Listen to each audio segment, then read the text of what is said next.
Nasaan na si Arik? Hirap na. Yung flip-top na ibangon.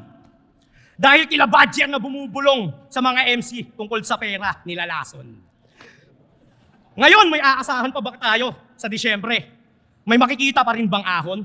Sa wakas, unti-unti nang natutupad yung mga masamang balak ni Marlon.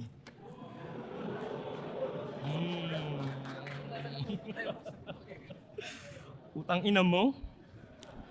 Nang dahil lang sa pera, lumabas yung sak na preparado.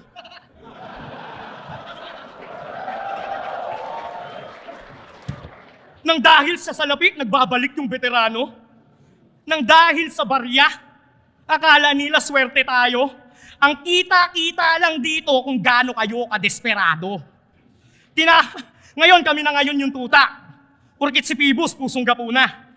Kasalanan ba namin simula nung makilala niya kami, tingin niya na lang sa inyo mga basura.